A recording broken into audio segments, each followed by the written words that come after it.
Welcome back. Did everyone enjoy the lunch and the break and the rest? Alhamdulillah, we're ready for an outstanding afternoon.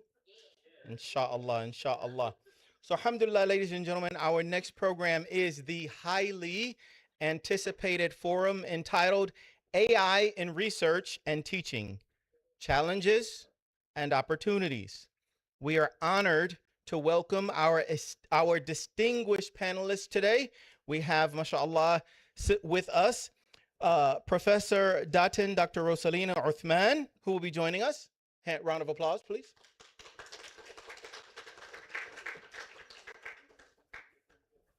Joining her will be Dr. Juan Soraya Wan Nick.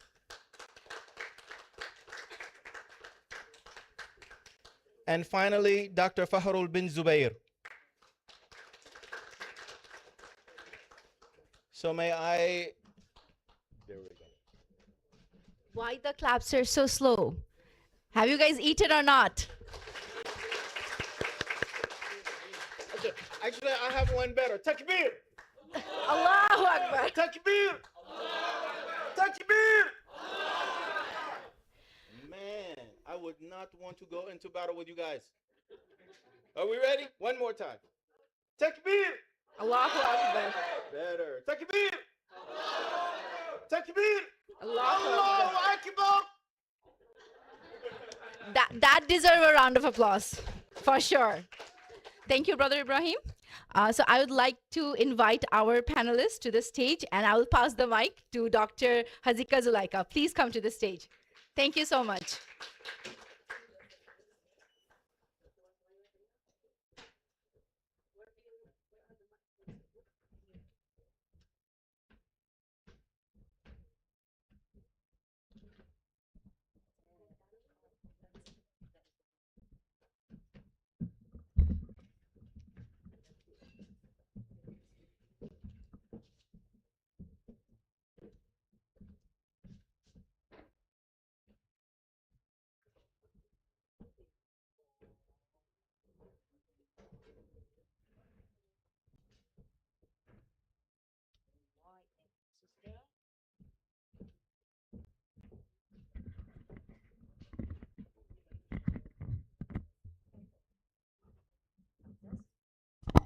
أعوذ بالله السميع العليم من الشيطان الرجيم بسم الله الرحمن الرحيم الحمد لله رب العالمين والصلاة والسلام على آله وأصحابه أجمعين السلام عليكم ورحمة الله تعالى وبركاته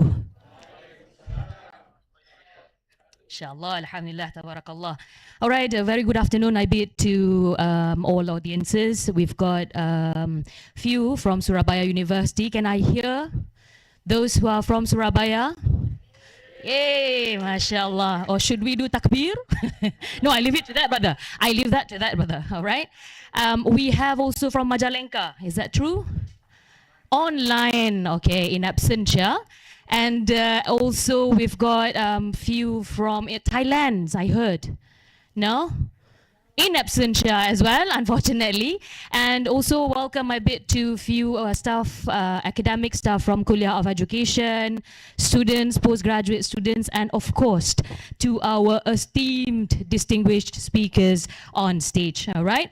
So this afternoon, we're gonna have a talk under this symposium, a Asean Postgraduate Symposium on Education 2026 in collaboration with Surabaya University and also Majalengka University.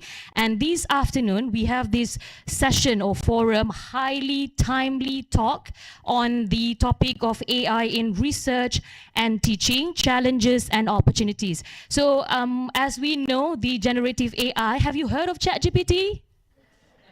Of course, right. Lucky me. Have you heard Gemini? Okay, those are only two that I know. Okay, so there are more, I believe. I think I've heard Claude and few others. But anyway, so these generative AI has profoundly changed our daily lives. Do you guys agree? Right, things are getting easier, things are getting better, right? And then because of these, it has changes so many things that is inclusive of our research practices. Am I right? Pedagogical practices. We don't teach the same. Macam aku pula speaker. But anyway, and I'll leave that to the speaker. But anyway, before we start with the forum, let me introduce the speakers that we have. On my left is Professor Professor Datin, Dr. Roslina Uthman, from this very university, the International Islamic University Malaysia. So Prof. Roslina holds a PhD in information retrieval from the University of Wales, Aberystwyth, with and serve as the head of the scientific body of knowledge and technology research unit at IIUM. And her extensive research currently focuses on ethics and societal trust in AI adoption, as well as establishing a Tawhidic framework for AI. So, mashallah, alhamdulillah. And then in the middle, we have Dr. Wan Suraya Wanik, a senior lecturer at INTI International University, specializing in educational administration. So, Dr. Wan Suraya is an active researcher whose work thoroughly examines leadership, critical thinking, decision making, and problem solving within educational management. So, mashallah. And last but not least, from Perlis, very far, Dr. Faharul Zubair. Alhamdulillah, a senior lecturer at the Faculty of Business and Communication, University Malaysia Perlis. He holds a PhD in Language Studies and Translation, and he is the developer of the RAISE framework. So what is RAISE framework? It is a comprehensive model designed to guide postgraduate researchers in utilizing AI critically and responsibly in their academic work. So alhamdulillah, I believe we can learn a lot from our speakers today. And so I'm going to cut short my introduction. All right. So the first round of our forum today is posed to all panelists. So the first question on establishing the landscape of our talk today. So I would like to ask Prof. Roslina, from your own field, what is the single biggest way AI has changed how research and teaching are done in your university, and that is IIUM, and has it been a net positive so far? Okay, Jazakumullah khair. This is an opportunity for me. I felt honored. Just to add to my background and also experience, I have supervised 60 research students. So well trained to supervise and also to examine theses. I have examined 40 PhD theses locally and international. And I have been with IUN for 34 years now, okay? Really, teaching and research is deep in my heart, yeah? So as for the question, my background is information retrieval, which falls under information science. It's basically to locate information, okay, particularly credible ones. So that's why we focus on credibility of any work, okay, meaning that credibility in assignments, credibility in searching, and also in reviews, yeah. So for example, credibility in the whole thesis and also in the whole any research works, okay. So that's my area. And we also learned, I also taught AI literacy, okay, and still teaching. And we go through a model, okay, called the finding, locating, and then evaluating, and then use, yeah. So meaning that if anyone use AI, we will use this framework, and this framework is no longer something important, but it's essential, yeah, crucial. So with regards to the shift, yeah, the paradigm shift, for example, for research, the Gantt chart especially is really impacted because now, you know, for example, if you have done milestones after discussion with your supervisor or with your supervisees, you have a Gantt chart, how many months is the literature review, how many months is the data collection, data analysis. So the one that is really changing, yeah, is the literature review part. Okay, the chapter 1 or the proposal can be done less than 1 month if the topic is difficult, but an easy topic, straightforward, would be like 2 weeks. Yeah, so maybe that's a good news. All the promotions, campaign, etc. to use AI says that assignment due at 12 midnight and now it's 11:59. So that's the promise. So the Gantt chart has been affected. Yeah. And then other thing is that the AI, especially like Jenny AI, can produce a literature review, but we lecturers, we can also detect, okay, whether it is a student's work or is it the Jenny AI works, okay? Because now it has changed from reading the article critically, okay, and analytically, it has become summarization. Yeah, so it has shifted. For the teaching, okay, PowerPoint slides are usually beautiful, okay, compared to previously it was just plain bulleted, and a big diagram here and there.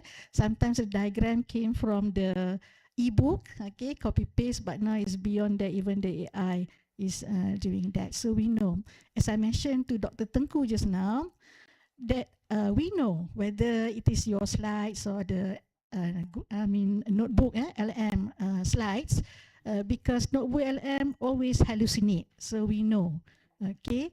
And even if when we put in something Islamic, it will go to another religion perspective, even the drawing, the color. So that's how it has changed. So literature review no longer a critical review. It's more of a rapid review and then more of a summarization. That's what I can say. Yeah, thank you. All right, thank you, Prof. So, Alhamdulillah, to summarize what she said, everything is instant now. So everything can be done in a matter of few seconds or even a minute. And also, it is rather than being critical, it is much more of summarization. Okay, and now let's hear from Dr. Wan Suraya. What is it like in INTI International University? Assalamualaikum warahmatullahi wabarakatuh. Thank you, Dr. Hazika, for being the chair. INTI is a private university and it is not owned by Malaysian. It is owned by Chinese government, Chinese Hope Foundation, they call it. So, but the rules and regulations are still according to Malaysia because they are in Malaysia. Recently, there was MQA coming in to check for their partial and full assessment. So all those things are still tied up with INTI. But at the same time, we are also like a factory, becoming like a factory, because next week we have 10 days of proposal defense. And under me itself is 23 students that I have to either chair, becoming the evaluator 1 or evaluator 2. If you are chair, you are good because you don't really have to read the article or the thesis, because when you do PD, when you do when you do PD, you have to submit 3 chapters and they have to present the PowerPoint. So when they do that, they are Chinese students coming from mainland China. You only have a handful of them coming from Malaysia. So basically, they have a script in front of them, right? And the script either can be seen or not seen. Sometimes they even have like a production company. There's a director in front. You are in a box. So at one time, one of the evaluator, Dr. Maxine, asked to scan the camera to the end, but they stop at a certain point. Because why? It is already blocked, right? Just like you're doing a drama, TV drama, right? You have a screen at the back, you have a box there, and then it will be on the computer. And you are supposed to read the script, and the script is in front of you, like that, like teleprompter, and you don't see. But when you start asking them question, they will just give you, if you ask A, they will give you Z. If you ask them Z, they give you do not know where, right? They just go up and down. And then sometimes they ask you and they, oh, hold on, teacher, hold on, teacher. So as if they have the answer on the script, but they are reading the answer and it's not even the answer to the question. So that's the whole thing about AI. And this one is common among them. Because why? In China, when you as a Chinese student, they encourage you to come out of their country. And they give you incentive like um, scholarship. They even go all the way to accommodation. They pay you even 1,000 per month just to come and study. In Malaysia, they choose Malaysia because Singapore is too expensive. Thailand is too brutal because of the killings. So they choose Malaysia. And Malaysia have all the trees and the rivers and the cool climate or whatever. Sometimes they hate the climate because it's too hot and sweaty for them. But basically, they choose Malaysia because they like the environment and the teachers and whatever not. But the thing is, this is what we are facing. Number one, their language barrier. They came with two handphones. One is their communication with their family or friends. The other is just for you to speak inside and they hear. And they speak inside and you hear. Communication. So that's number one. So the same as when you ask them to do PhD, and I have about 20 of them under me supervising. When you tell them to replicate a study, okay, they went and checked in their dictionary. It comes out as copy. Oh no, teacher, we cannot do that because it's against our regulation in China. I say it's replication, it's not copy. They do not understand. So you have to make it easy for them to understand. So you as a supervisor becomes, I do not know, a babysitter, language language consultant, all things for them. At the same time, last week I had one. She was a Chinese opera singer, right? And she wants to do PhD in education.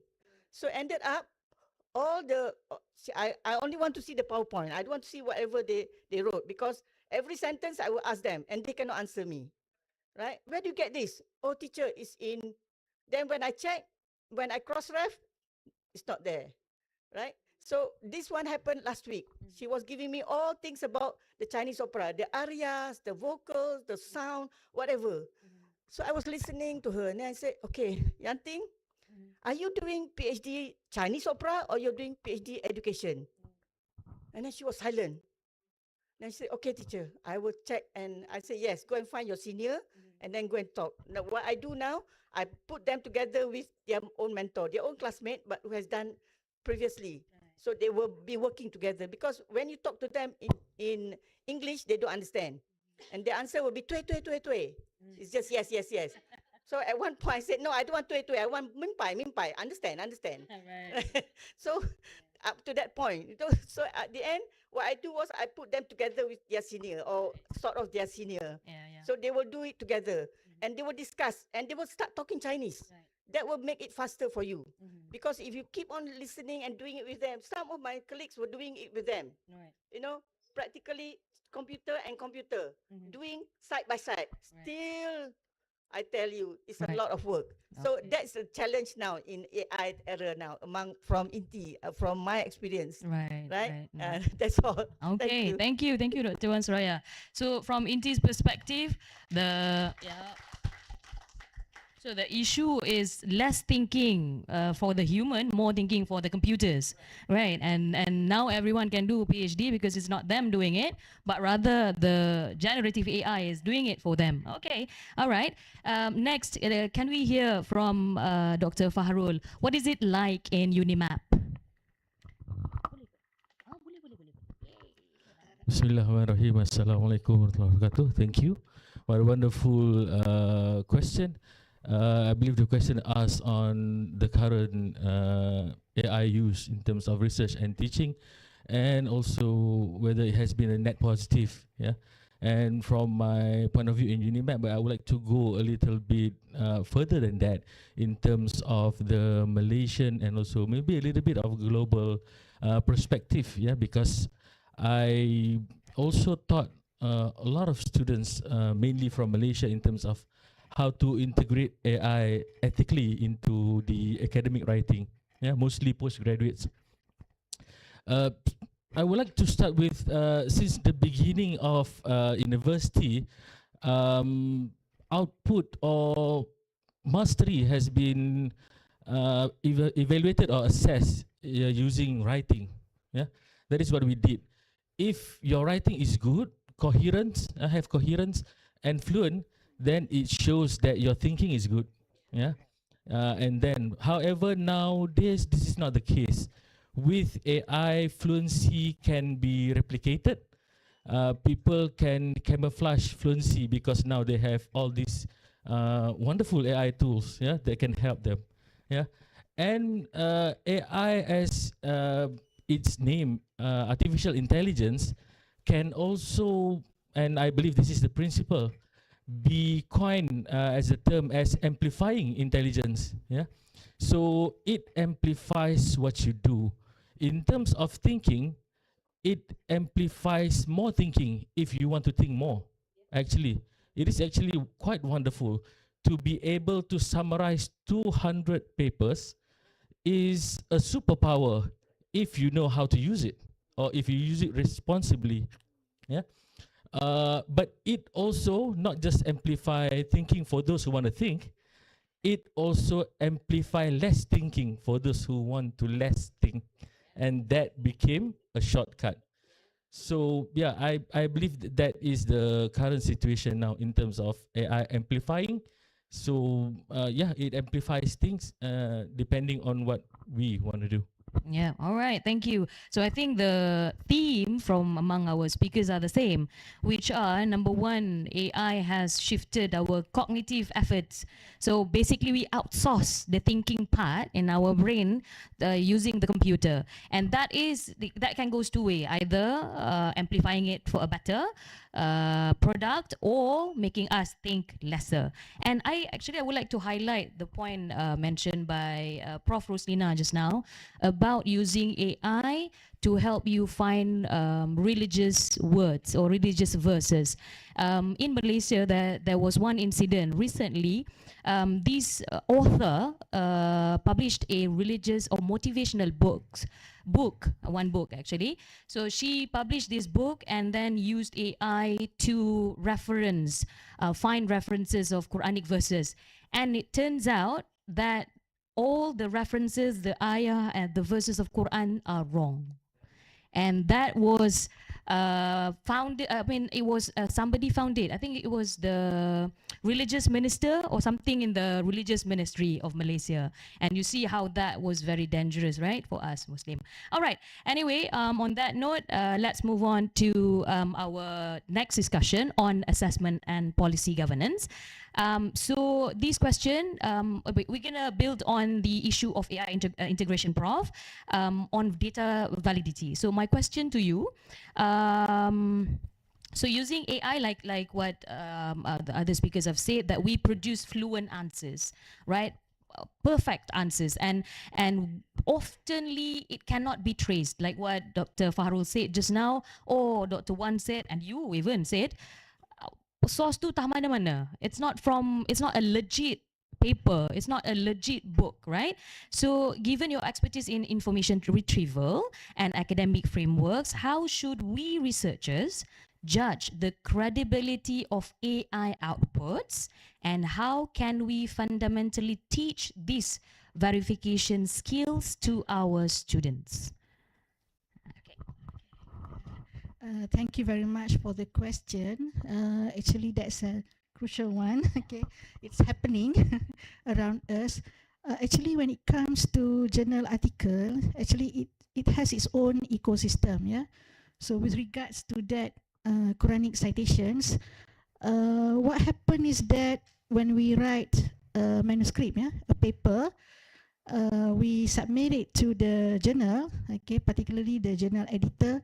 So it is the responsibility of the journal editor to go through and then see if there is anything suspicious, okay, and then pass it to the reviewers. So it's the responsibility of the reviewers to read the article. So reviewers have to sign an agreement saying that, a contract, yeah, saying that they should not use AI to review the articles, okay. So normally credible journals, we have to sign, because I'm a reviewer to many journals. So I have to sign, okay, and then I have to state that I did not use AI in my review.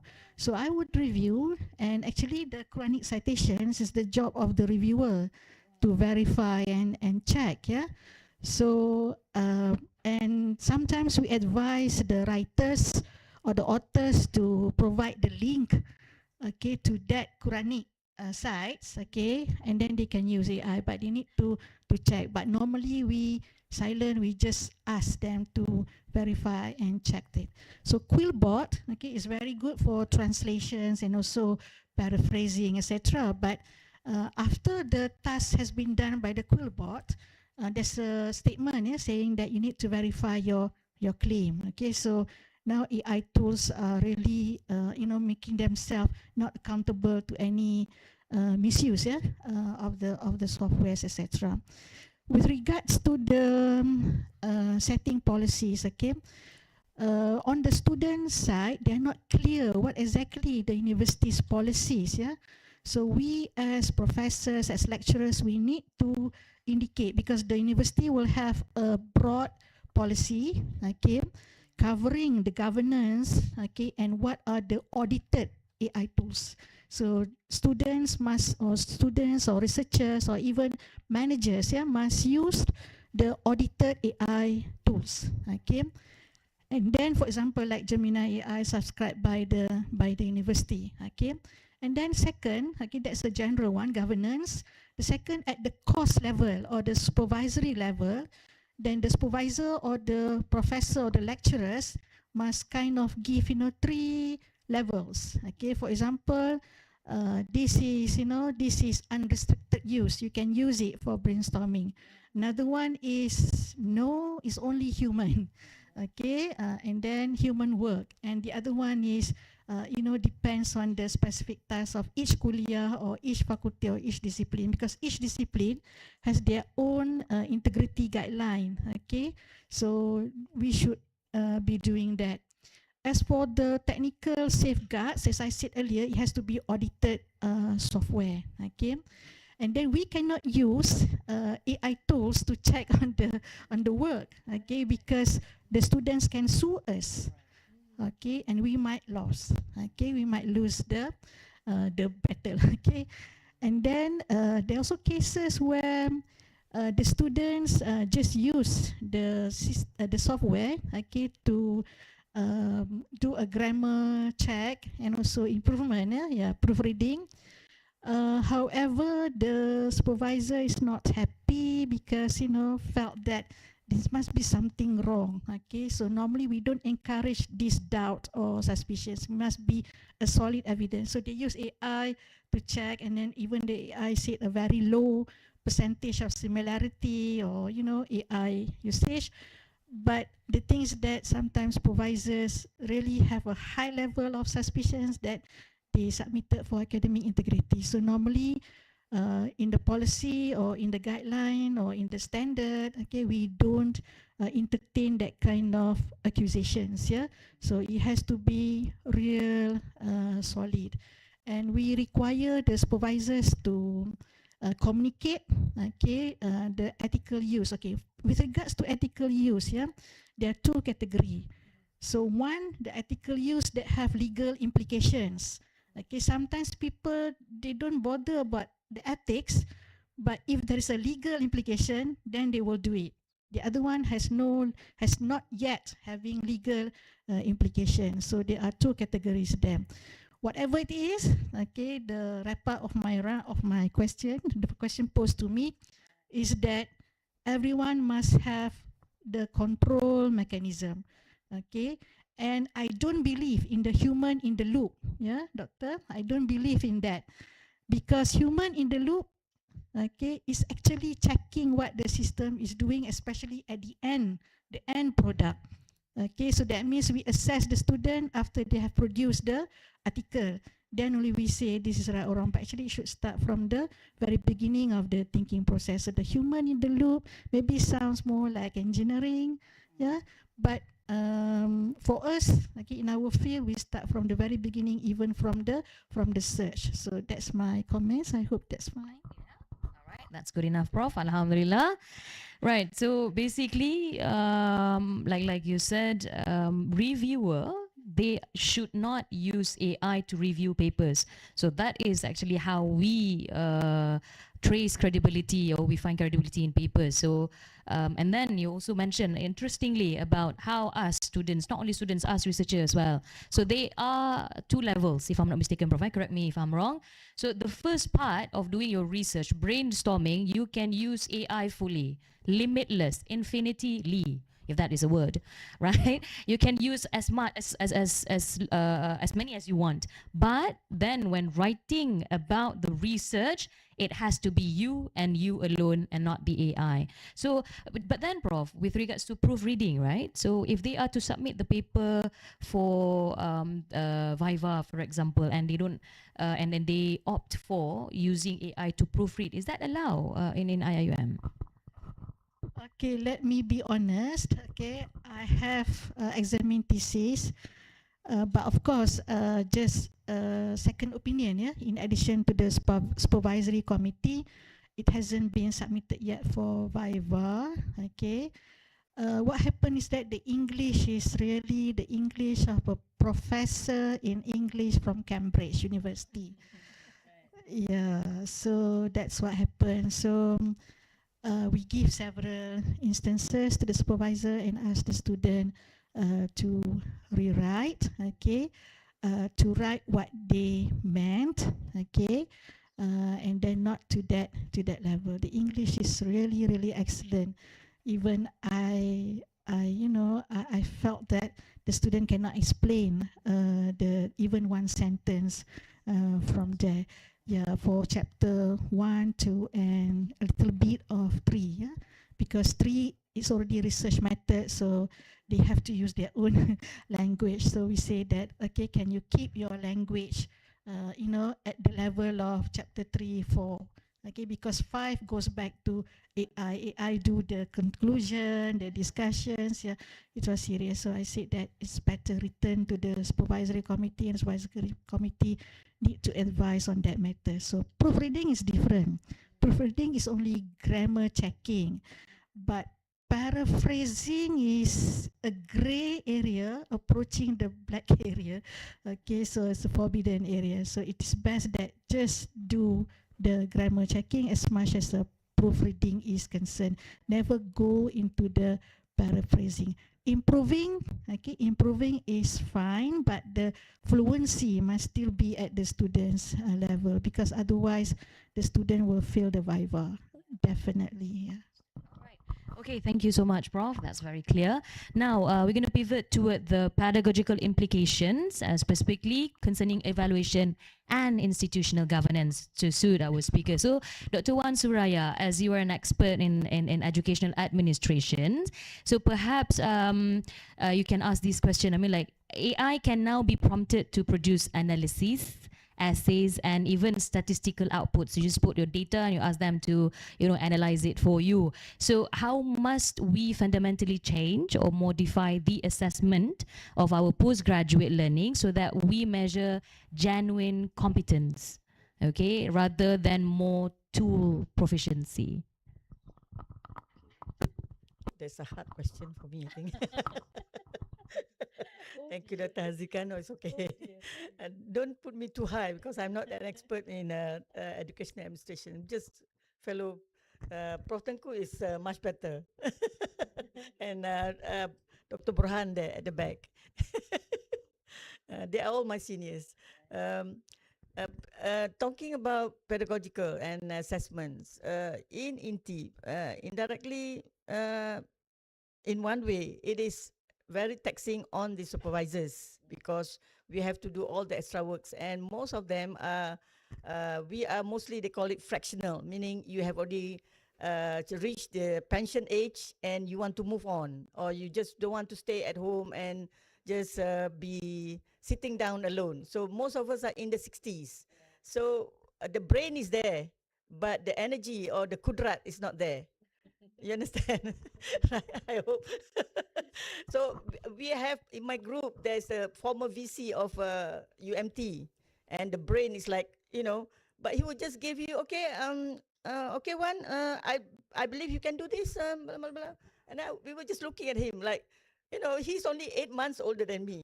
So what's the difference between him? Just that he has the brain there. Okay, fine. Right. So, but the thing is, it's a good group to work with them, and we have INTI there. INTI being a private university, they are governed by all these rules that comes down from the foundation. Now, all the students are supposed to, most of them, before they apply for Viva, right? They have to, they call it letter of ethics. This is also what is wanted by the Chinese government. So, because most of them comes in as university lecturers or college universities lecturers or whatever, but they still, the government goes back to them and they want to go back to work there. So they have now to sit in and do a letter of ethics. And that letter of ethics must be in English and Mandarin. So the English part, we can help them. But the Mandarin part, they have to do on their own. And this letter of ethics is like a declaration. On top of that letter of ethics, there's another one now coming out from Faculty of Education, where I'm stated position there. They call it letter of declaration. You declare, right? You write and you read that and you endorse. It's not that you go by in UIA here, no. But you declare that you are not taking in or using AI to a level that it is overcoming the whole thesis, right? So it's an acceptable level. So far, Taylor's and Sunway are the one that really put in the policy of having all the theses before going for Viva to be checked by AI. And their level is very strict and very rigid. Now following up is UCSI, another university in Malaysia here. All these are private university. We are soon following, but not now, because according to the top men there, the top people there, they encourage the student not to use so much of AI in terms of pedagogy or whatever. But in terms of discussion or whatever, like Datin says, yes, you can do that. Your brainstorming, the setting of the ideas, the topics and whatever not, yes, you can do that. But when it comes to writing part, oh yes, that one we have to come down. And that is the taxing part on the supervisor. Because the words that Datin says, yes, they use all these words that is like bombastic words that you have never heard of it, and you are only using it when you are doing literature review maybe, or English literature classes. So these are the words that, and then when you start questioning them, where do you get this word? Where this come from? They will just look at you and blank. Oh, teacher. Oh, teacher. I say, oh, never mind. Don't teacher me anymore. Whether you're a professor or whatever, they call you teacher. So don't worry about you dato or datin or whatever. You are all teacher to them. So this is how they are. So we, on our part, doing assessment part, we really have to sit down, especially the supervisors, when we do PD. We really ask them questions. Sometimes, how do you feel about the topic that you have done? And sometimes they ask you to explain to them, to show that they're not doing. At one point, you can detect that they're not doing it. They have someone else to do it for them. Because they ask you to explain. Teacher, can you explain the topic for me? And then this was what happened to my colleague last week. And then he was like, I go out blank. Teacher, can you explain the topic to me? What? That up to that point. So please do not be so reliable on AI. Like Dr. Faro says, be responsible. You can use, yes, because this is the AI era. There's no way we get away from that, right? Whatever we do, but be responsible as an academic, because as we were trained not using AI. I mean, myself and Date, I don't know about Dr. Faro. I think you are much younger than us. Right. Because for us, doing literature review is literally literature review. You go to and sit in the library, go through all the literature, jot down manually. The same as interview, as I was doing qualitative. You interview, you verbatim. There's no NVivo, Atlas AI, nothing like that. You do it verbally, and it's like a long sheet of things, and everything must be recorded. So that was how we were trained. So when you come up with all this AI, of course we can detect it very fast. So try not to do that. Even in terms of assessment, very easy to detect, because all these are like now you go for fast food, right? You want burger, you go to McDonald's, KFC or whatever. You want a drink, you take 3 in 1 or 5 in 1. Now even they have 12 in 1. So don't try to imitate that in academic life, especially in academic writing. to me, that is a no-no. I mean, you do because the God gave you brain. So use that brain. Because if you don't use the brain, you ended up being Alzheimer or dementia or whatever. So please try to use AI responsibly, even though in pedagogy or whatever. Okay, thank you. Thank you, Dr. Wan. I agree. Yeah, let's give a round of applause. I think our Zaman is the same also with your Zaman. We don't have AI doing PhD. I remember I went to the library just to understand this one word, multimodality. So I remember I went to the library and Alhamdulillah, the library in Southampton, dia ada card yang macam pergi mall tu. I pick all the book just to understand this one word, what is multimodality. But nowadays we just type, tada. All right, okay. So anyway, to summarize what Prof. Soon, what Dr. Suraya said earlier. So basically, they changed a little bit on the policy. So now you have to declare, and also sometimes you have to clarify. I think it's the same also in the Kuliah of Education, in this university, where you need to have that one page saying how you've used AI for when you do your research. And then also I am interested to highlight the point where Dr. Wan Suraya said you get the students to talk. You can come up with wonderful slides, moving animation kind of slides, and then when they explain, Inna lillahi wa inna ilaihi raji'un. So that is how nowadays most of the assessments are, I believe, maybe not all, but most or some of it. So you get the students to explain what they've done in their own words. But then that also sometimes can be done by providing a script, and they memorize it or they read it through the telephone. And so, all right. But anyway, oral based kind of assessment and also process based. So you don't ask students to come with one final product, but rather you want to see drafts. So few drafts, first draft, second draft, third drafts, and so on and so forth. All right, well, Alhamdulillah.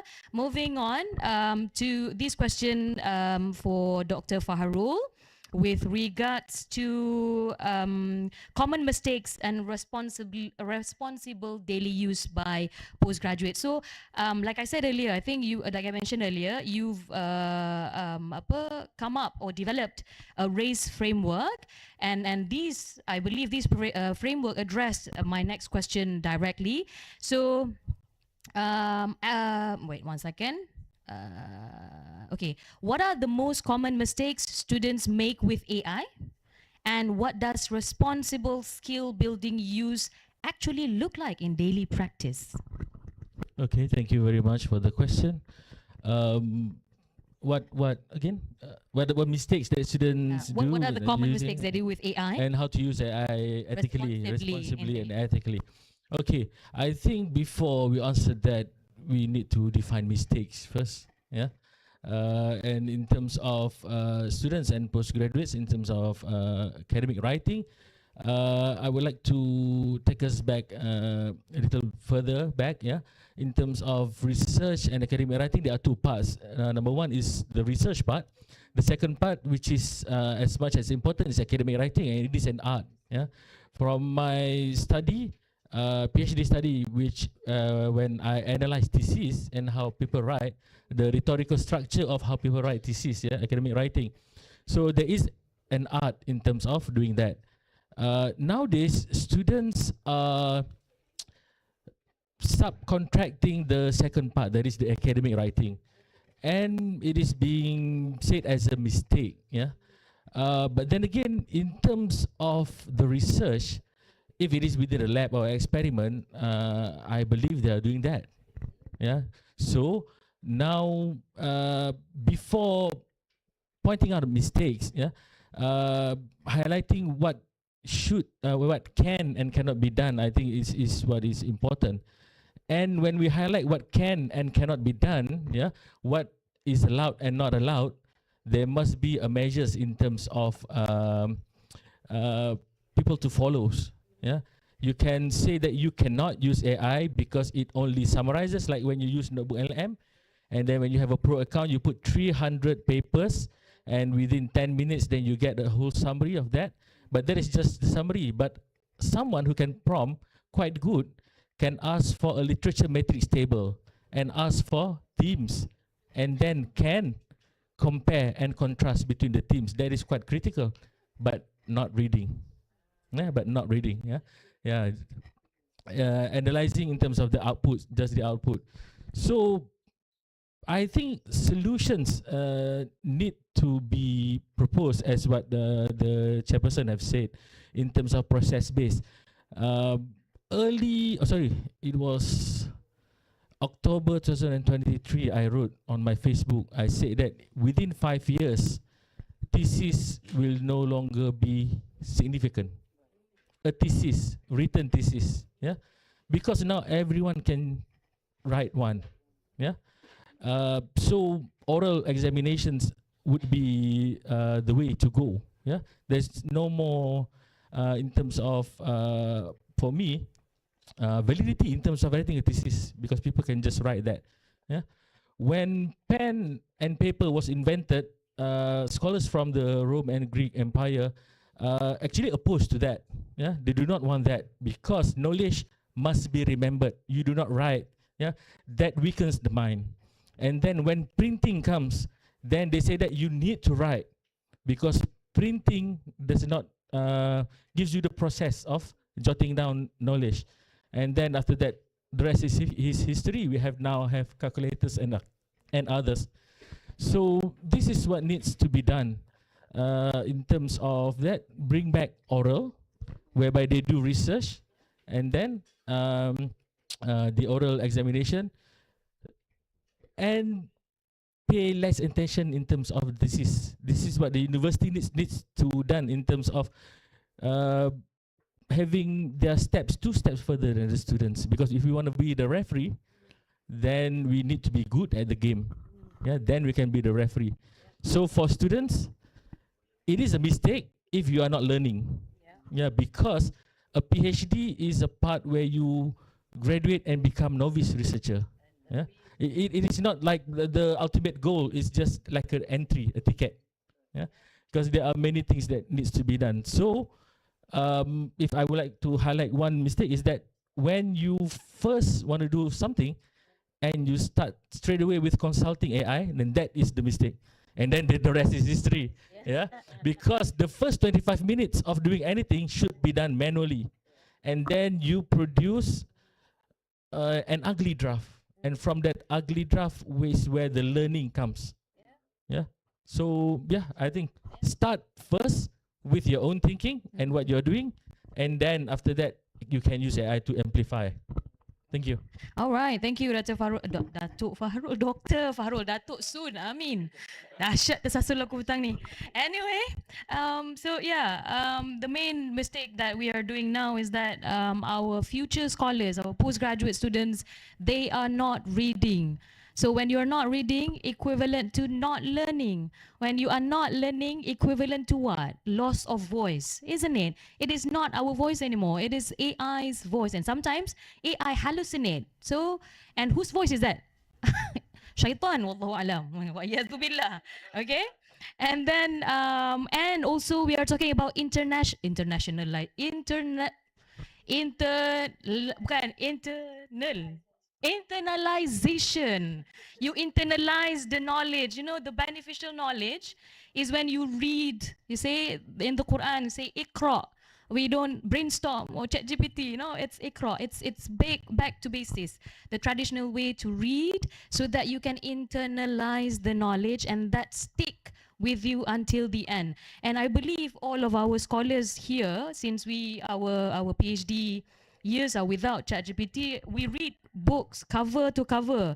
I personally have to read book covers to cover to understand the area that I am investing my future in, right? So that's true. So the idea is to read, and you start your research manually. How so? By perhaps finding the resources can be through AI, but reading those resources, it has to be you, and not notebook, LM, or Gemini. All right, okay. All right, moving on to our last concluding question.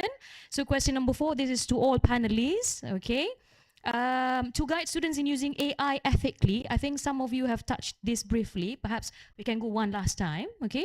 To guide our students in using AI ethically and responsibly, what policies, training, and safeguard should universities put in place? Okay, right. Please welcome, Prof. All right. The first point has been mentioned earlier, which is the policy must also state the audited AI tools. Okay, so meaning that, for example, like some universities have already endorsed the use of Gemini AI. Okay, some libraries have also endorsed the use of Jenny AI, but for my discipline, I forbid that. Okay, because it's writing and then the student will see whether this is what he or she meant. Okay, so I forbid that for my course, yeah, and in fact for the whole program, yeah.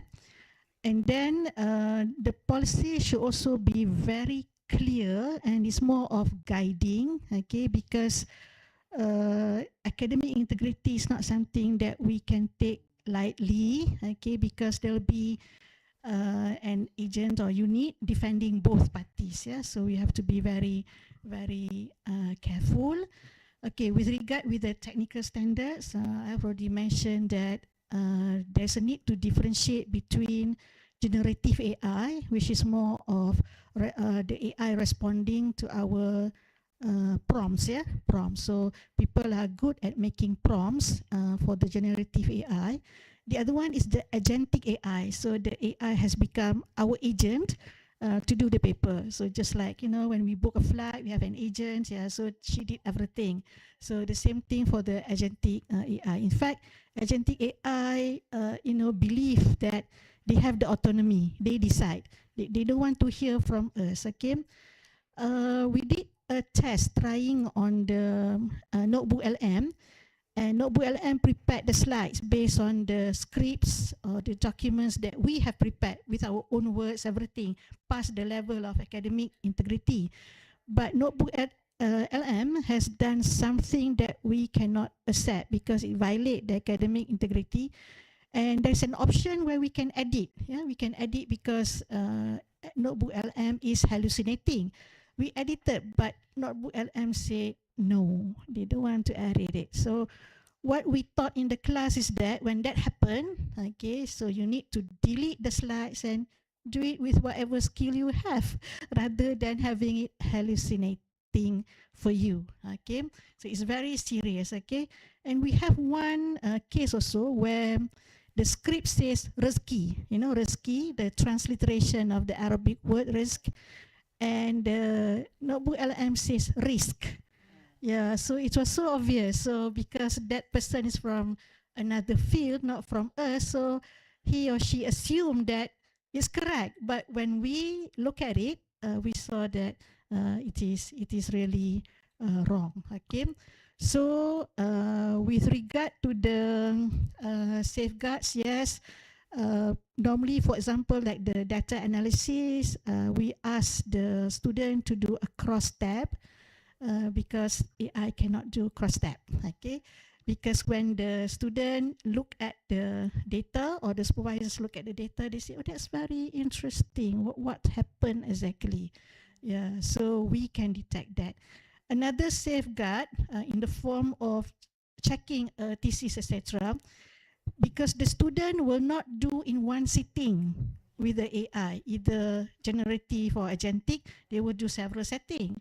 Sometimes AI is also forgetful, okay? So they forgot that previously, okay, this is the answer, and now it's a different answer. So therefore, yeah, therefore we can detect, because in chapter 3, the student said this, but in chapter 4, it is something else. Suddenly, the expert is a different person. Okay, and then we also train. Yeah, when it comes to training, other than other elements, you know, in searching, etc. We ask the student to cross-check the answers. Okay, either in different sessions or different sitting, or to ask that question in, for example, Scopus AI, and compare the result. If it is two opposites, or the answer change significantly, and then there is something wrong.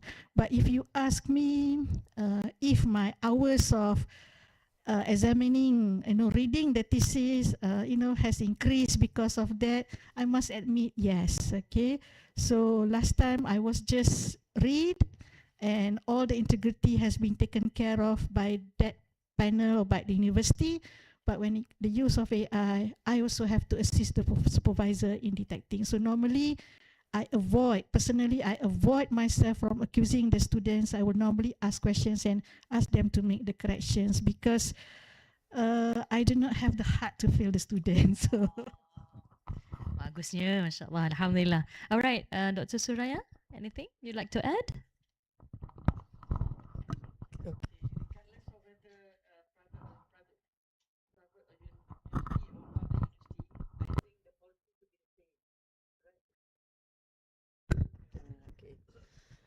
Regardless of whether a public university like UIA or private university like INTI, the policy, I think the core values or the core policies of governance should be there for everyone. Now, INTI has been upfront because of I think the race towards the ranking, because now INTI has come up to be 406 in the ranking of in this global ranking. So we are chasing, and among the private universities, INTI is number one compared to Sunway and Taylor's. So to keep and maintain and sustain that, we have to come up with, now they have to come up with the declaration among the students for AI, short of being putting it through the Turnitin kind of process. Then we have the letter of ethics, and they have also another one coming from the Chinese government itself, but that is between university and university. So nothing to do with the supervisors, but we have to be aware of what is going on before they can be declared as able to sit for Viva or passing Viva. These are the policies. But whatever it is, yes, private universities, they want to be flexible and very fast. We want to move fast, because now our main target now, according to the INTI staff, we want to be below 400. So they are chasing now to be 380 in ranking. So that is taxing a lot of work and energy from the supervisors. But at the same time, it's also a challenge. But whatever it is, there must be transparency, accountability, and responsibility towards your academic writing between both of you, either both sides. I mean, the supervisors and the students. And because at the same time, we have our name and credibility, right, and integrity online when students are failing on all this failing in all the integrity and ethical level. So be responsible, and whether you are in Malaysia, whether you are private university or public university, is the same now, I think, because we all govern under Ministry of Education. Thank you. All right, thank you, Dr. Wan. Last but not least, what's your take, Dr. Fahrul? Okay, thank you very much. In terms of using AI ethically, right? I've trained quite a number of students in terms of how to use AI and integrate that into academic writing, because I believe that is not the future, it's now, now happening, So, and usually students will ask questions like, doctor, is this ethical? If I do this, is this ethical and whatnot? And then I would reply saying that if you need to ask, then most probably it is not. I think you just want my validation, that's all. Yeah, you just want me to validate what you think it is not ethical. Yeah, I think, and in terms of ethics, I really believe that it can be banned up, down, left, right, based on our, justifications. As an example, if you're using ChatGPT and you subscribe from OpenAI, which is the provider for it, right? But then again, you also buy from Shopee, as an example, not to promote anything. Where's the ethic in that? Yeah. Or you do not use AI, but then again, the end product you send to a proofreader, which does not just improve your grammar, but improve the structure altogether. Yeah, and this has been like quite the norm. Yeah. So in terms of doing that, ethically using AI is that AI as an assistant that assist the processes of academic writing, literature reviews, searching. As an example, if it is literature review, you search for papers and then you manage your literatures and then you read and then after that you write. If your AI can assist you in doing this and the keyword is assist, then it is ethical use. If it is replacing you, then it is not ethical. Thank you. Well done. Thank you, Doctor. Very short and precise. So assist rather than janganlah nak tanya. Kita cikgu rather than replace. Anyway, we are running out of time. But before, I believe we can take a question from the audience. Okay, do we have any question, overarching question from the floor? At least one? Going once, going twice. Khalas. All right. I think that's all from us. Thank you so much, panel, and thank you so much, everyone. Hopefully, may Allah grant us beneficial knowledge this afternoon. With that, wabillahi taufiq wal hidayah. Assalamualaikum warahmatullahi wabarakatuh. We'll ask the panelists to wait just for a second to stay here. Inshallah, we would like to invite Dr. Tunku and Dr. Burhan to the front because we're presenting a token of appreciation for our panelists. Sure, we can do it down there if we like.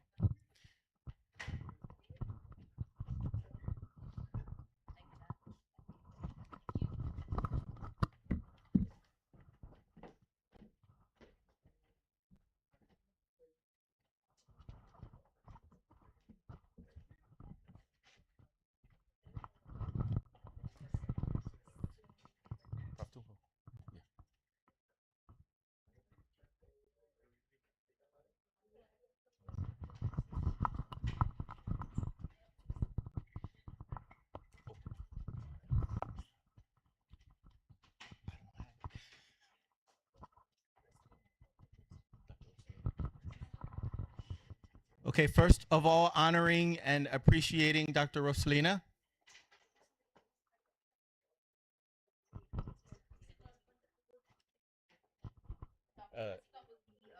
Okay, perfect.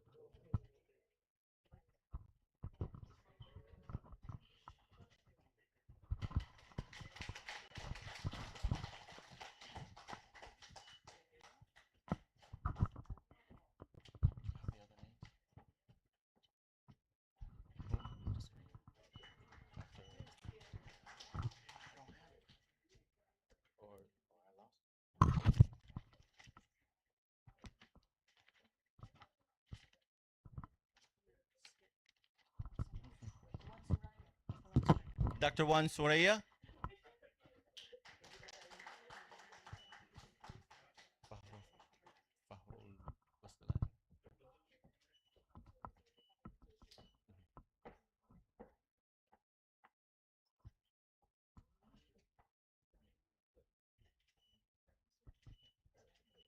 Alhamdulillah. And finally, Dr. Fahrul.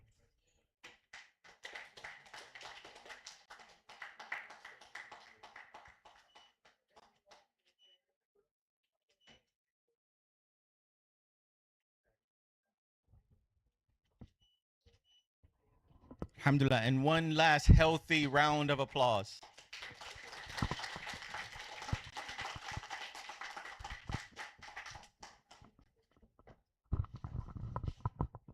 Thank you so much, Dr. Hazika, for conducting this awesome forum for all of us. Thank you so much. And thank you so much for our panelists to give their precious time to conduct this session. Thank you. So now we will be proceeding to our parallel session 3. So I will tell the name for our participants who will be here in Lecture Theatre 1. And Brother Ibrahim will be saying the name for the students who need to proceed to Lecture Theatre 2. Raka Prosteo Nurhaddi. Can I see the hand if the participant is here? Raka Prosteo Nurhaddi. Ahmad Baru Salam.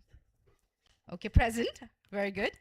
The third presenter will be Dia Ayu Ningtyas. Okay. So I have 2 participants here. Okay, Alhamdulillah. Brother, your names, please. And for Lecture Theater 2, which is just across the way, is presenter Jang Junhao. Jang Junhao. Oh, online. Okay. SubhanAllah, then there's no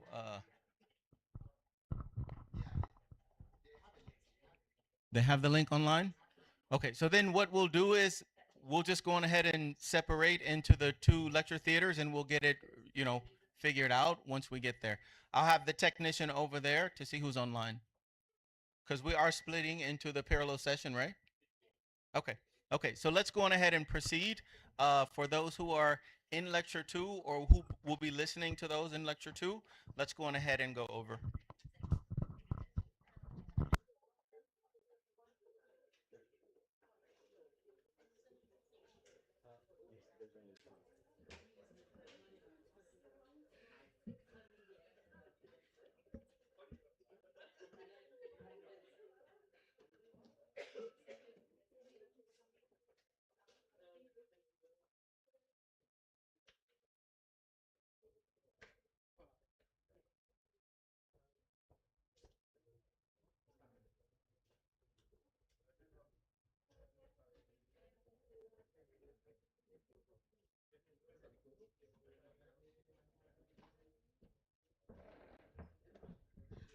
I would request Dr. Nulila to come and take the evaluator's place first.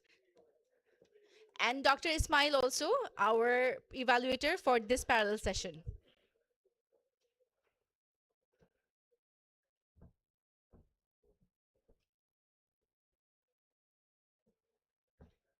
Brother Ahmed, I think you are on the queue, so you will be the one who's presenting.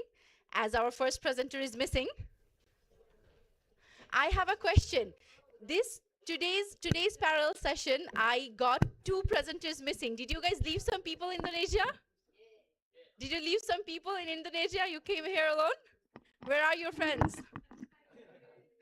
No friends? We are all friends. What about the missing two missing friends? Where are they? Should we send a search party for them that they're missing? Okay, brother, please come. I was just kidding. Maybe you guys didn't leave anyone.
Assalamualaikum warahmatullahi wabarakatuh. Bismillahirrahmanirrahim. Alhamdulillahi rabbil alamin. Wassalatu wassalamu ala sayyidina Muhammad wa ala alihi wa sahbihi ajma'in. Good afternoon, distinguished respected guests and following participation of International Education Symposium IUM 2026. My name is Ahmad Barusalam, Postgraduate School, Universitas Negeri Surabaya. Today I will presenting my research on visionary leadership, organizational culture, and work environment in advancing teacher professional competence in urban Indonesian district.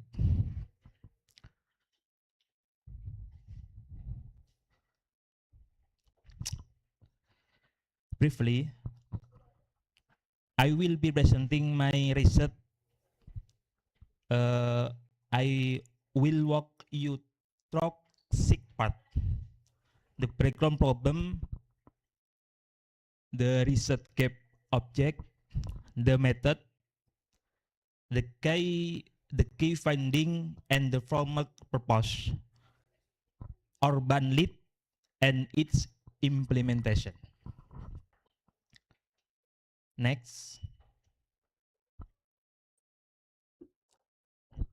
teacher performance is not just an individual trait.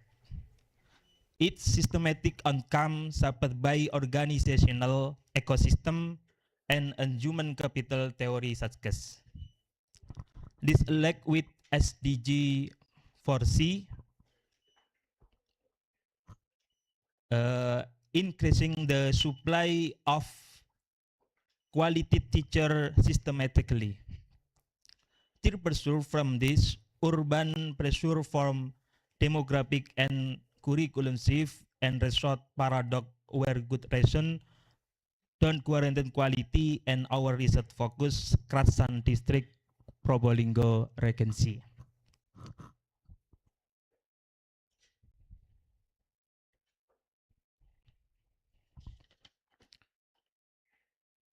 Next, however, there is fundamental problem exiting literacy and contradictory. Some studies claim visionary leadership is the dominant driver of teacher performance.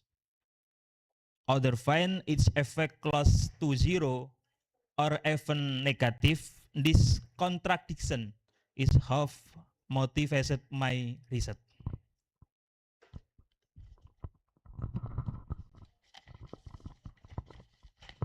Local context, Kraksan, Probolinggo, Indonesia at apa kurang lebih purple the structure result here log variable yet quality indicator reveal a percentage gap. The pupil teacher ration 40 to 1, better than national standard of 20 to 1. Yet only 6.4% of school had an accreditation far below the nation average of 28.5%.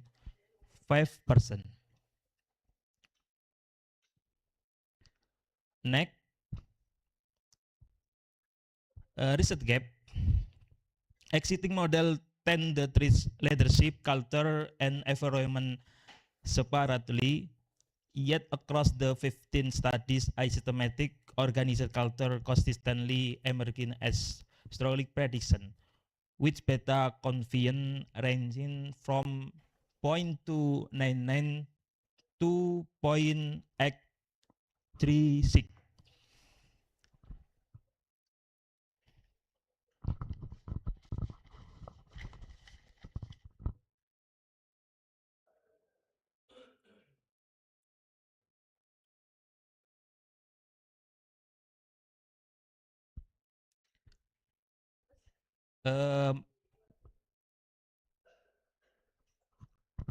My method follow from step share across the method follow 4 step share across Google Scholar, Eric, Sinta, and Scopus. Screen user inclusion as exclusion criteria, extract into the structure metric, and systematically thematically. 15 peer review studies meet all criteria and format for final corpus. Set, screen, extract, synthesis.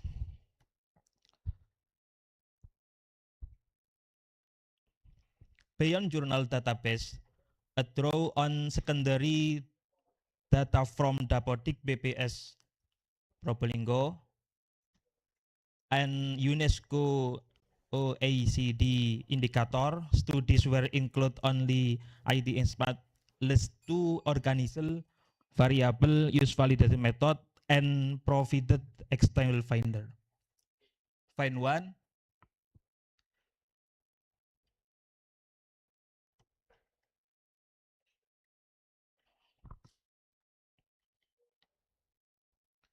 The first finder, organizational culture in the strongest, most consistent level. Beta value ranks 0.299 to 0.836 across different Indonesian contexts. Find two.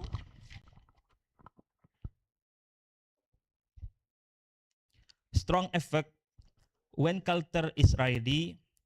Found a beta of 0.786 in Jakarta School with alteric structure collaboration culture.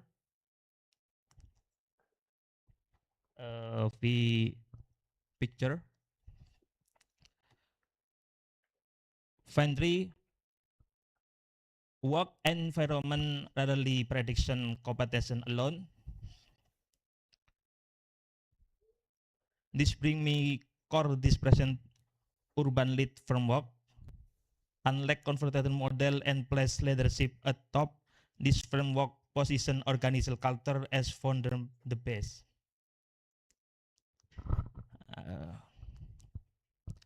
The framework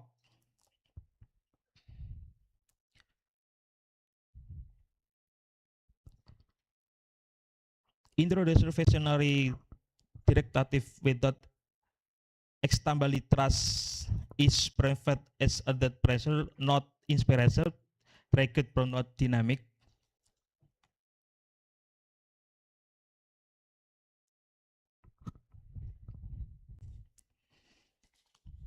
Then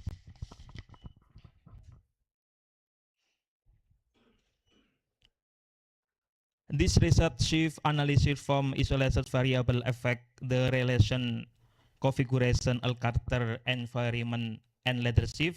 It also open paths for future student testing culture of mediator and leadership as moderate Catholic.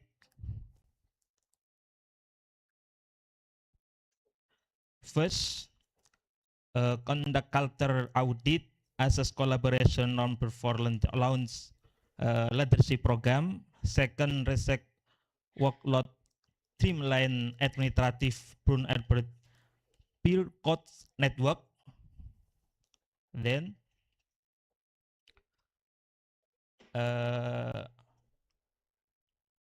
calculation. In calculation, the urban lead framework so that culture must come first, followed by work environment and leadership operation together. The study limited by it release on secondary data, so future research using sectoral echo modeling and longitudinal sec instruct recommended. That calculation my presentation. The core method simple before we work about a visionary leadership. Make sure the school culture is ready, receive it. Thank you very much your attention. Welcome. Assalamualaikum warahmatullahi wabarakatuh.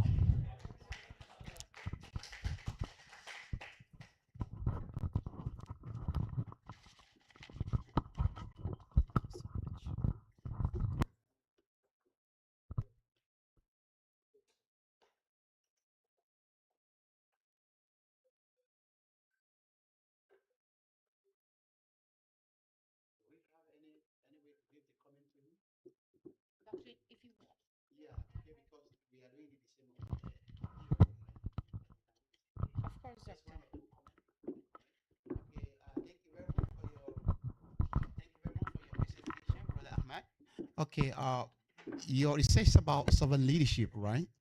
Okay, next time, let's say for you to further improve your paper or your research, first you have to mention the theory that you have used for servant leadership, because servant leadership is a very famous leadership model or theory in leadership. So, and the founder of this theory, I think you can go and read. His name is Robert Greenleaf. Robert Greenleaf is the owner of servant leadership. So, and he have 10 to 11 factors or dimension. I think you have to display that. Everything you want to do about that, I think it's good for you to base on that theory, that model. Okay. And organizational culture also, they have a lot. So it is good also for you to depend on one or two theory. Okay. Then and you have to look at the how many dimension under each theory. So I think that would be better, to improve your what they call your leadership. I mean your research. Okay, and methodology. As- Huh? Yes, yes, yes. Yeah, methodology. I think you use bibliometric, right? Is it bibliometric or did you do any questionnaire? Yeah, it's better. Yeah, for better. That's what I'm. It's You use, what? you use metal. You can speak Malay with him. SLR, yes. It look like a B beta, like a Fifteen. regression or Meta-analysis findings, because I didn't see any RO and RQ. Yeah, it's so difficult for me to capture the findings to tie back your RQ. Iya, nanti. Apa? Inshallah. So, inshallah we can improve next time. Eh, Inshallah. tabel mau itu ada tabel. Okay. Iya, Yeah. SLR Yeah. analysis. Yeah. Because if sometimes if you can speak bahasa Melayu with him, boleh. So I can understand. Paham kan? Yes, yes. Okay, lain kali lah kalau Yeah, you yeah. just you improve your macam your SFR. theory okay lah, ikut teori yang ada lah yang wujudukan you boleh ikut je, okay. So and methodology pun you must still kalau strengthen back, kalau empirical yang untuk kajian itu memang bagus lah, okay. Okay, inshallah. Thank you. Yes, yes. Thank you very much.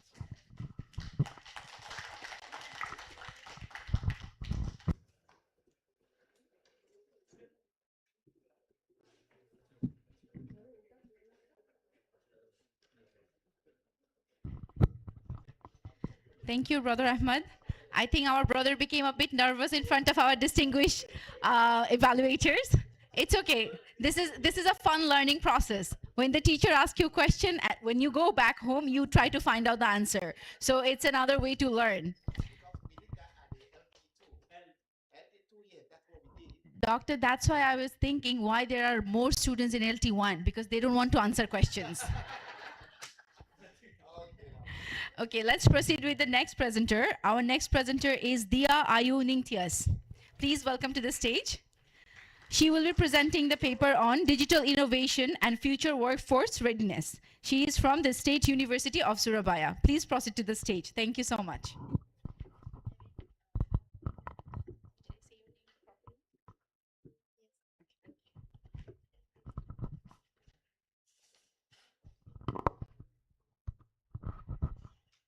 Hello everyone, Assalamualaikum warahmatullahi wabarakatuh. My name is Dia. I'm from State University of Surabaya. I'm standing here with the aim of presenting an essay entitled Digital Innovation and Future Workforce Readiness. Introduction. Development of digital technology has become one of the primary factors driving change in various aspects of modern society. Technological advancement such as artificial intelligence or AI, the Internet of Things, IoT, big data, cloud computing, and automation technologies have transformed the way individual, organization, and nation conduct their activities. This transformation has not only impacted the economic and industrial sector, but has also influenced education system, government operation, and the labor market. In a global context, digital innovation serves as a key driver of increased productivity, operational efficiency, and organizational competitiveness in the digital economy era. This rapid change requires every country to prepare human research capable of adapting to technological developments and the continuously evolving labor market dynamics. Digital innovation has created fundamental change in the structure of the world of work. Various jobs that were previously performed manually are now gradually being replaced by automation system and artificial intelligence capable of operating faster, more accurately, and more efficiently. On the other hand, technological advancement have also generated new types of jobs that require advanced digital skill. According to the World Economic Forum 2025, digital technological development, particularly in artificial intelligence and transformation through 2030. These technologies are expected to drive the growth of technology-based professions such as AI specialists, data analysts, software developers, and cybersecurity experts, while the demand for certain administrative and routine jobs is projected to decline.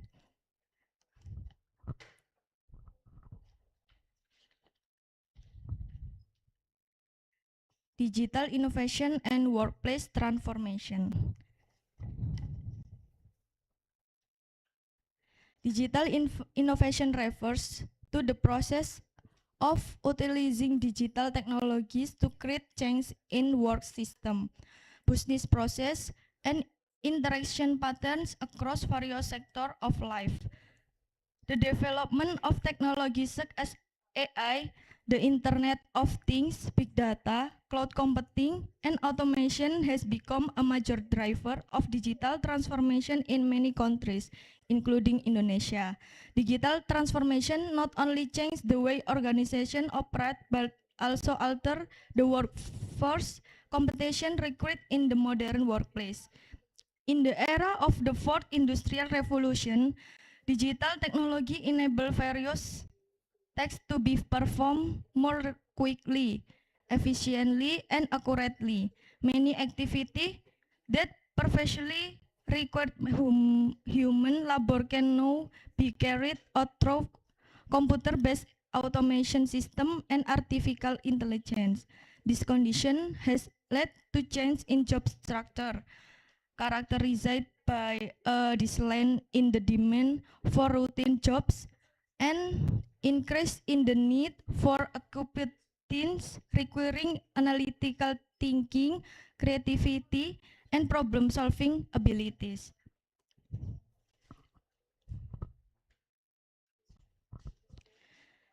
The impact of digital innovation and employment. The advancement of digital innovation has had a significant impact in employment. This impact can be both positive and negative, depending on the readiness of individuals and organizations to adapt to technological change. From a positive perspective, digital innovation enhances work productivity through process automation, operational efficiency, and more effective data management. Digital technology also create new employment opportunities in fields such as information technology, data analysis, cybersecurity, artificial intelligence, digital marketing, and software development.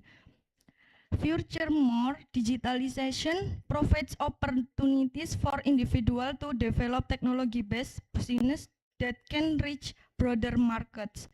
However, digital innovation also presents challenges, particularly the potential displacement of routine and repetitive jobs due to automation, simple administrative tasks, manual data processing, and certain operational jobs are at risk of reduced labor demand. Therefore, works are required to continuously improve their competencies in order to adapt to ongoing change. Studies in the work readings of vocational education graduates indicate that digital transformation significantly influences employability because industries increasingly require workers who are capable of operating digital technologies and understanding technology-based work system.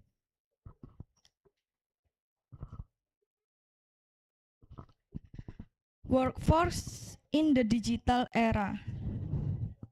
Workforce readiness refers to an individual ability to meet the demands of an evolving labor market. In the context of digital transformation, workforce readiness encompasses not only technical competencies but also adaptability, communication, collaboration, and continuous learning abilities.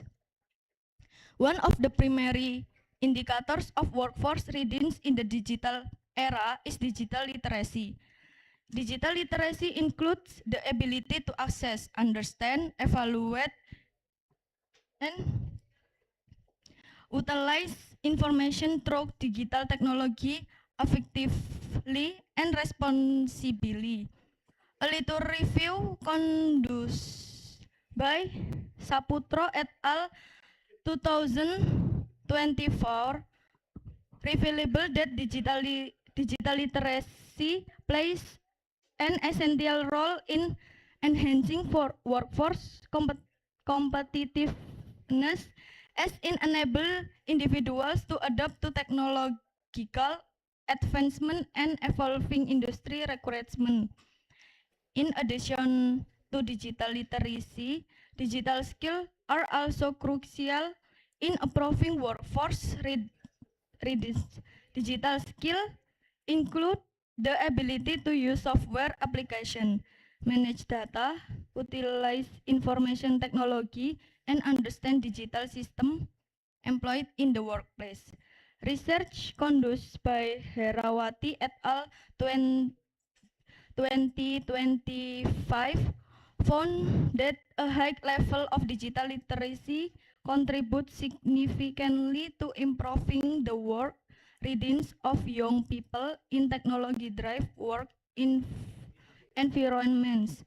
Workforce readiness is also influenced by psychological factors such as self-confidence, adaptability, and emotional intelligence. Research involving information technology training participants demonstrated that digital skill, self-efficacy, and emotional intelligence contribute positively to an individual's readiness to face dynamic workplace change.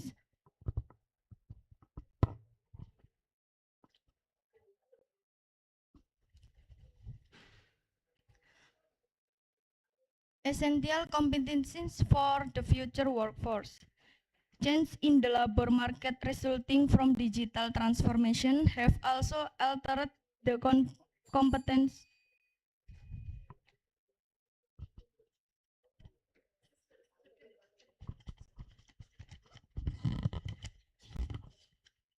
Okay, that's the end of my essay presentation. I apologize if there are any wrong words and I'll end it here. Thank you. Wassalamualaikum warahmatullahi wabarakatuh.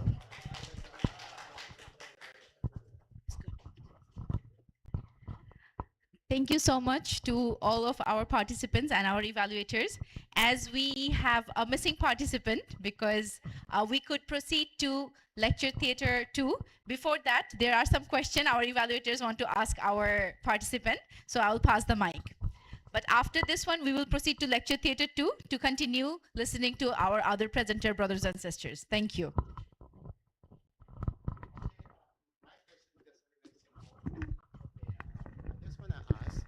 Is it a research or conceptual paper? Is it like a research kajian? Is it like a kajian? Are you doing your research?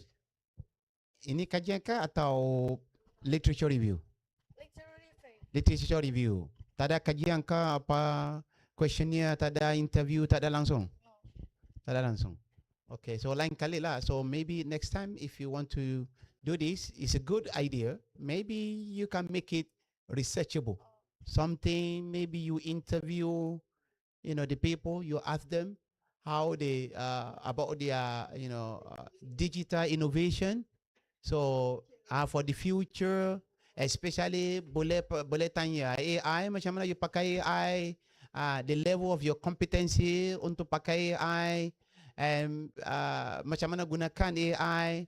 You can interview cikgu-cikgu atau pengurusi atau pengketua, something like that. So you can put it into research. So lepas tu you boleh tahu the level of gunakan teknologi atau AI di mana-mana, sekolah kah atau di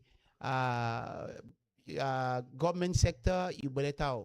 So insyaAllah lepas tu you boleh jadi publication, you boleh publish, you boleh hantar untuk jurnal, untuk publication. So this is my suggestion lah, insyaAllah. Thank you.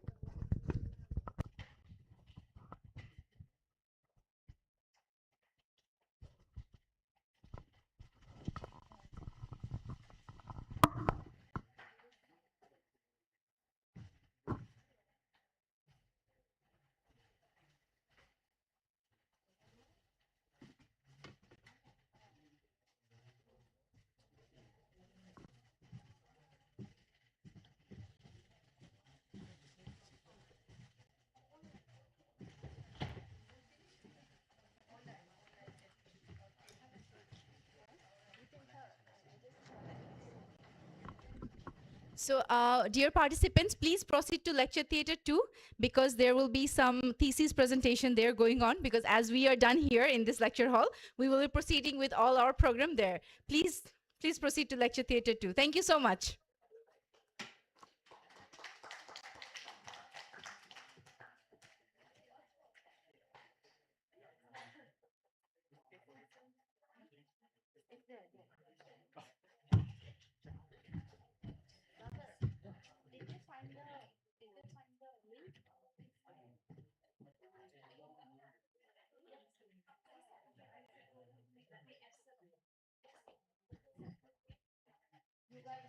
You guys don't want to listen to the research proposal? Because some of our IIUM brothers, they are presenting. It's just the opposite lecture hall, lecture theater 2, just the opposite room. Okay, welcome. No pressure if you don't want to go, no problem. You can rest also, it's up to you.